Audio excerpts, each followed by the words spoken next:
FNAF is kinda awesome! You thought I was gonna say something different there, didn't you? But nope, I love this franchise, and I want to see it keep doing well. So while Into the Pit definitely looks rad, we're not sure what's coming next. And based on Scott's possible hint about it not being the only game coming this year, there might be some others coming very, very soon.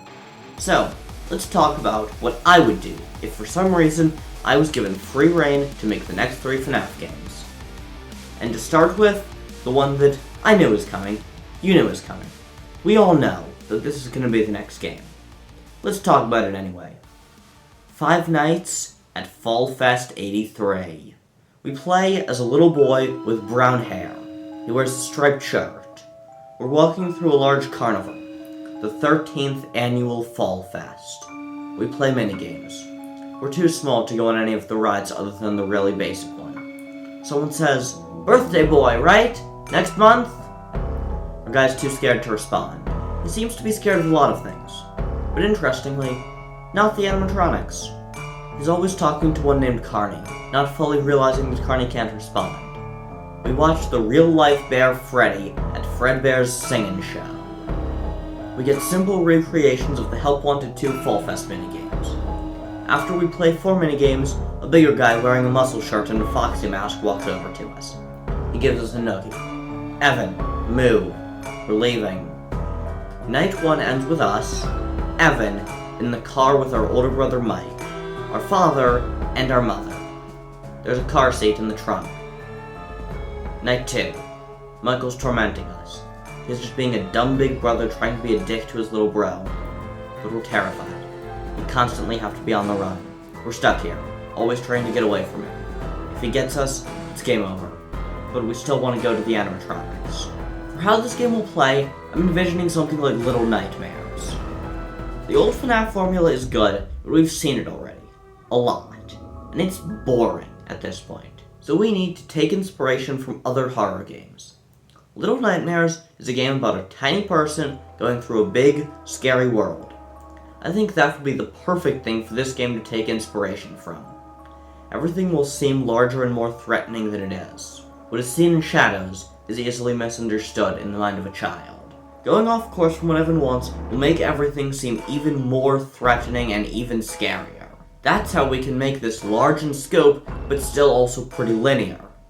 As the narrow course leads us out of the carnival, we meet up with a little girl with pigtails. She comments on how we were just watching the animatronics. Don't we know the rumor? When kids are bad, they get stuffed in animatronics. I'd stay away from them if I were you. Evan is so scared, he just falls to the ground and we can't move.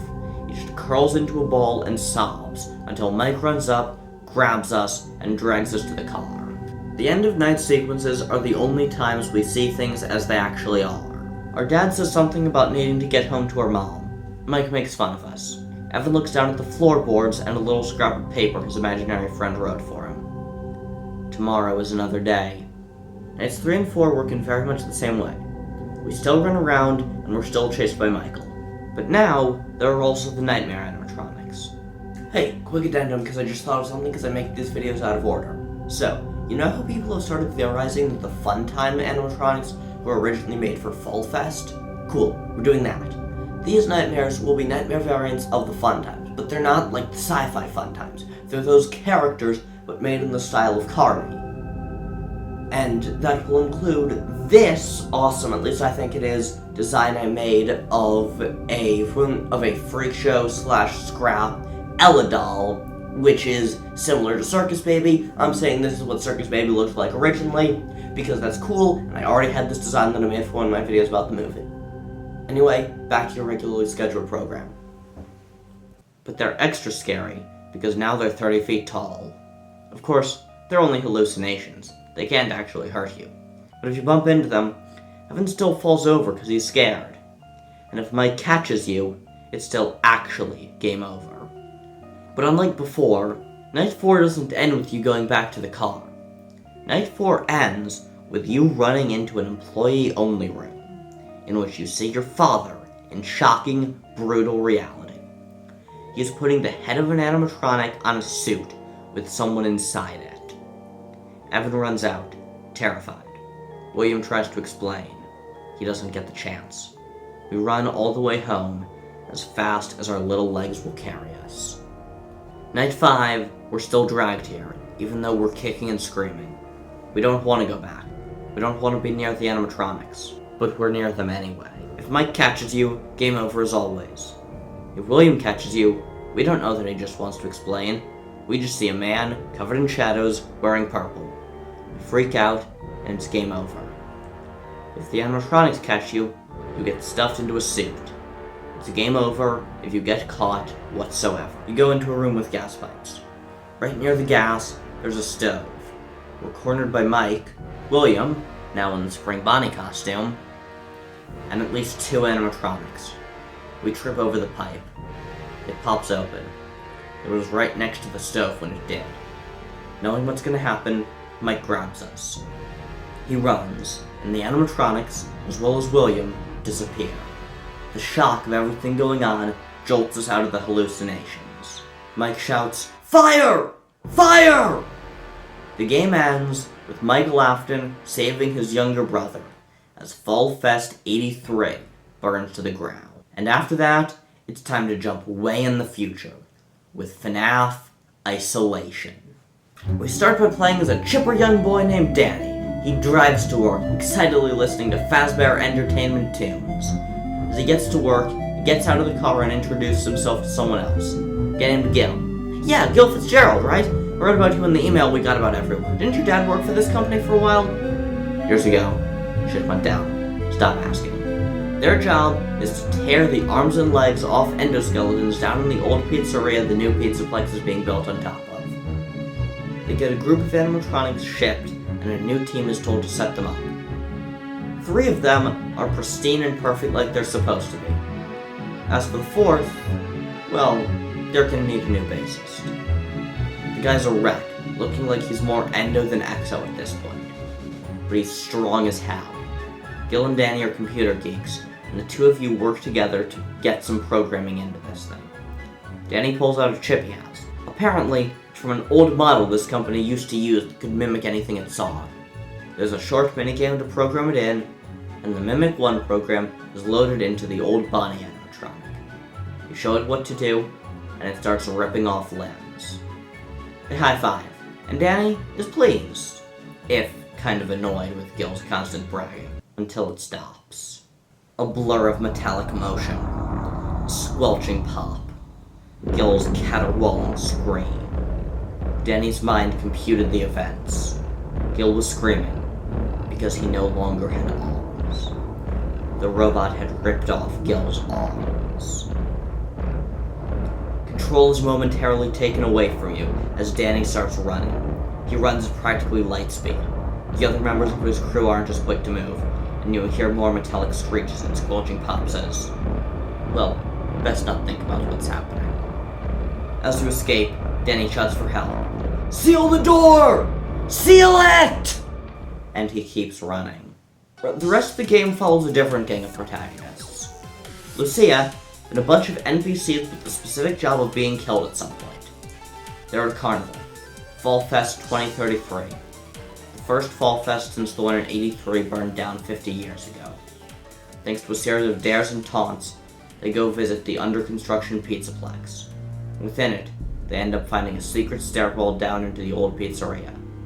Weird, they're building it on top of a sinkhole? They start walking around, and you hear footsteps. Metallic footsteps. In a rhythm. Everyone stops. You're not alone. You split into groups, and what follows is a slasher. The gameplay is stealth horror, similar to something like Alien Isolation. The Mimic has an interesting mechanic I don't think I've seen anywhere. As it gets close to you, all the technology starts to fizzle out. All the power starts to fizzle out, including your flashlight. And every time you see it, it's wearing a different mascot suit. You start the game with 8 people. As you walk back into the central dining room that's sort of your home base, you see someone with his arms and legs separated from his body. 1. You hear a scream. You run to help. Too late. 2. Someone is pulled into a closet. He's spit back out, letting out a deranged chuckle. He's missing an arm. He's pulled back in again, and the other limbs go too. 3. Someone tries to escape in a large rotating fan. The mimic turns it on. 4. Every once in a while, you find some logs.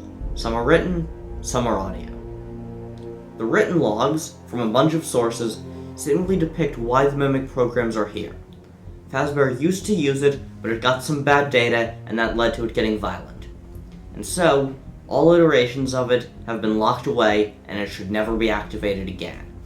The audio ones are all from the same one person. You get them out of order, starting with the ones where he's most panicked. Because that's the order, you don't get them signed at first. But you might recognize the voice. If they're arranged in order, you learn the story of a man named Henry.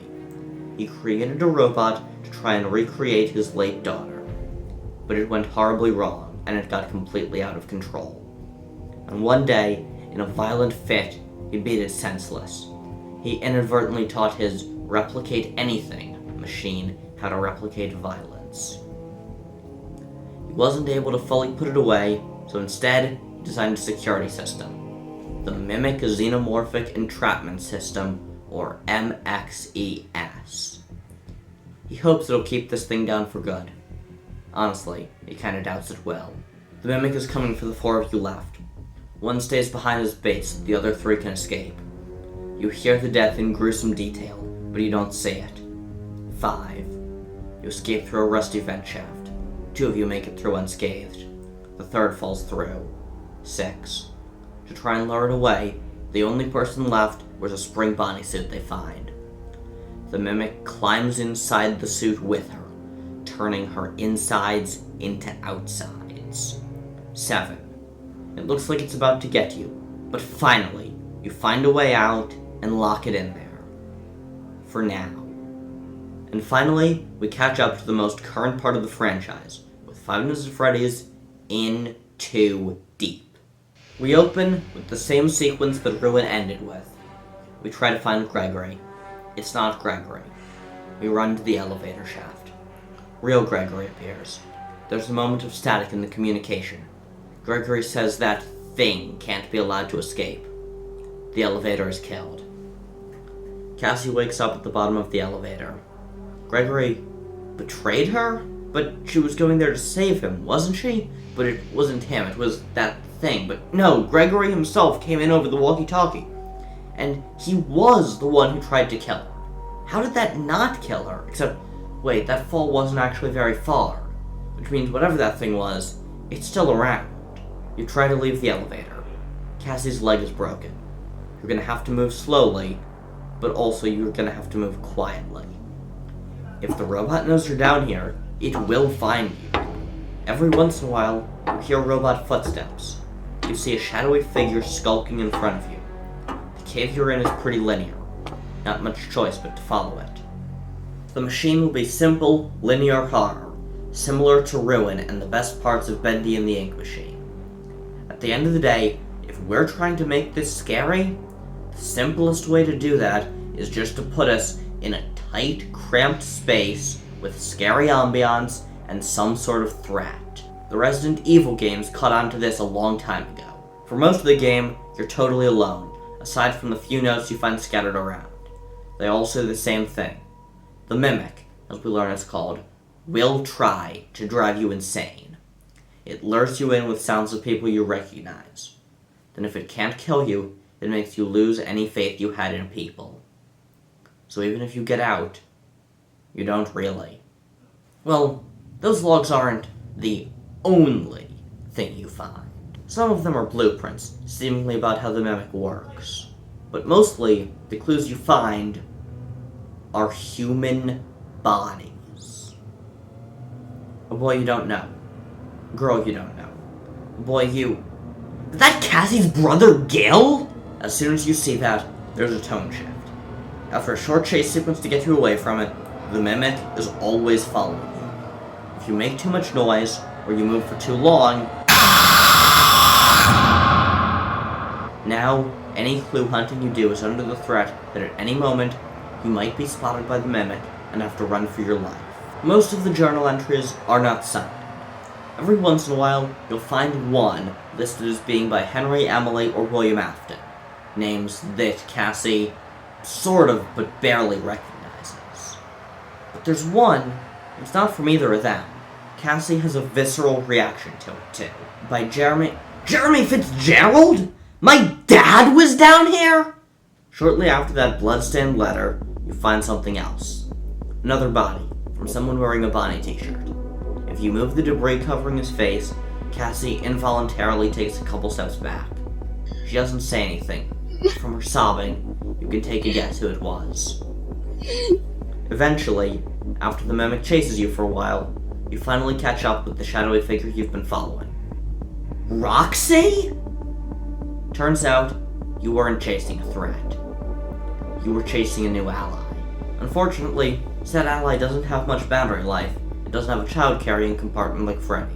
Plus, she can't see anything. You can send Roxy out to break through stuff, or to distract the mimic. Really, she's here to keep Cassie from going insane. This is really her, and the two of them were always friends. Roxy and Cassie can talk, finally easing some of the tension. Well, provided they stay quiet enough that the mimic can't hear them. The game ends with a scripted chase sequence. In it, Roxy eventually gets stuck under some rubble, but shouts for Cassie to run. She does. A new elevator comes down. You see a woman you don't recognize. A badass woman, with blonde hair, green eyes, and a camo jacket. Plus, a security badge pinned to her belt. Holding a large weapon of some kind, Sarah Connor at home shouts, "Get over here!" and shoots the mimic right before it reaches them. She finally introduces herself on the way up, beginning with, "I'm friends with Gregory." She explains that the mimic is originally what killed the elevator. Oh, and her name is Vanessa. Finally, after the credits roll and everything, someone, we can't see who, but they look pretty old, walks over to the elevator they got to the surface with, just trying to clean. But they spot something that looks like a circuit board, and they pick it up, pocketing it. These three games all had a lot to them, but one of the things they had in common was substantially more character-focused storytelling. Because these games really need more character-focused storytelling. So, if you want to check out all of my thoughts on why these games need more of that, you can check out this video right here. Till next time, stay ultra and peace out.